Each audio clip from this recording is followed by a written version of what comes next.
Hello everyone. So या व्हिडिओमध्ये आपण नवीन जे आज बजेट अनाऊन्स केले त्याचे अपडेट जाणून घेणार आहे. ओके, सो सगळ्यात इम्पॉर्टंट अपडेट जे केलेलं आहे जे की म्हणतो आपण short term capital gains. Short term capital gains म्हणजे काय? जर तुम्ही एखाद्या म्युच्युअल फंडमध्ये पैसे टाकले, शेअर मार्केटमध्ये पैसे टाकले आणि तुम्ही घेतले आणि एका वर्षाच्या आतच जर विकले तर त्याला आपण शॉर्ट टर्म कॅपिटल गेन म्हणतो. त्याला पहिले टॅक्स लागत होता 15%, तो आता वाढून त्यांनी केलेला आहे 20%. सो ऍक्च्युली माझं म्हणणं असं आहे की आता तुम्ही शक्यतो शॉर्ट टर्म कॅपिटल गेनच्या मागे लागूच नका, शॉर्ट टर्म इन्व्हेस्टमेंट करूच नका, शक्यतो लॉंग टर्म करा. पण लॉंग टर्म मध्ये पण सुद्धा एक नवीन अपडेट आलेला आहे. पहिले लॉंग टर्म इन्व्हेस्टमेंट म्हणजे 1 इयरच्या वरती असायचं. ओके, पहिले त्याला टॅक्स लागायचा 10%, पण आता तो वाढून 10% टू 12.5% केलेला आहे, जे की चांगलं नाहीच आहे, बॅड न्यूजच आहे आपल्यासाठी.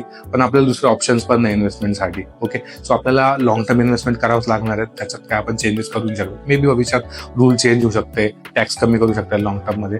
पण माझं सजेशन हेच आहे की लॉंग टर्म इन्व्हेस्टमेंट नेहमी करत राहा. ओके, तुम्हाला काय वाटतं या पर्टिक्युलर अनाउन्समेंटमध्ये तुम्हाला फायदा झाला की तोटा झालाय? नक्कीच कमेंट करून सांगा आणि लाईक आणि शेअर करायला विसरू नका. Okay, thank you everyone.